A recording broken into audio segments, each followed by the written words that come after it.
You've just become a leader for the first time? Here are 5 things you should be doing in your first month. Just lead. Becoming a leader for the first time can be daunting, challenging, exciting, and confusing all at the same time. Knowing where to put your efforts and understanding what your first month looks like is critical in setting yourself up for success in your new role for the long term. I've been given the advice in the past that when you first step into a role, make a change. As soon as you can, make a change. No matter how small, ensure that you stamp your foot on the position and make it clear that you are the man in charge, the person in charge. Do what I did with this advice. Ignore it. What you should be doing in your first month as a leader is understanding your people and understanding their problems. Get to know the systems of this new department, this new role that you're in.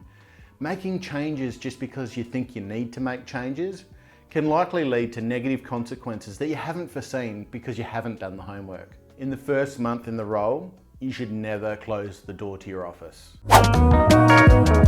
Think on someone that has built up the courage over the course of their shift, over the course of their day, and has decided to finally come and see you and say some problem, some issue that they've been having for a long time, and they think, new boss, new role, like, let's see if I can maybe get some traction here.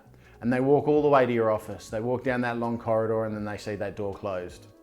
How likely is that person that's built up that courage all day to knock on that door to seek your advice? And what do you think they're gonna make of your approachability after that first interaction? Will that set you up for long-term success with your team? Being approachable means that you're going to be getting the information firsthand. You're not going to hear it come out of the rumour mill secondhand, like is common in corporate worlds. Getting this information means that you have something actionable that can make a real difference with your team. This information is useless unless you understand the process flow of your department.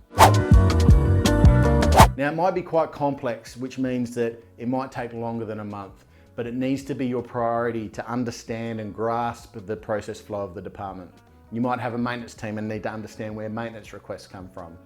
Or you might run the HR department and need to understand when your employees need to get involved in employment disputes. Understanding these process flows will enable you to see with your fresh set of eyes opportunities for improvement and areas where you can put your focus to gain productivity improvements for your team.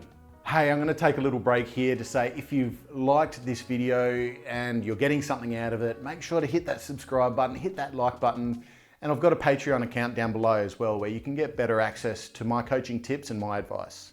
Other areas that you can look for improvement are with your direct reports and your employees. They've likely been around a lot longer than you and have seen things and how they're done poorly and have ideas on how to fix them. Ideas that perhaps previous leadership hasn't allowed to be executed, and you might be able to help them in your new role. While you're at it, you need to understand the development plans of your employees. For one reason, you need to understand if there's anyone in your organization that's going to replace you when you leave. You need to ensure the ongoing status quo of your department when you leave, and don't leave a legacy of it falling apart. Also, you need to understand their development plans and their career goals, because you need to understand where you can perhaps help them achieve these goals. Because when your team develops, that's when you find productivity gains throughout your entire department.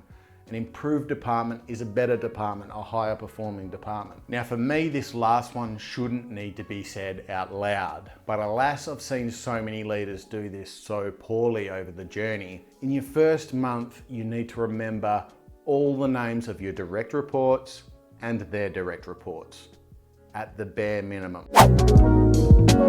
I can hear you on the other side of this camera thinking or saying, yeah, but I'm not good with names. I don't care. I really don't care if you're good at names. If you make it important to you, you will make it happen. Something as simple as getting someone's name right makes them feel more than just a number. They're a person. And remember, you lead people, not numbers. Personalize this any way that you can. All these initiatives are for the benefit of managing down. But what about when your boss comes in and asks you to do something that contradicts this? Well, click here to find out.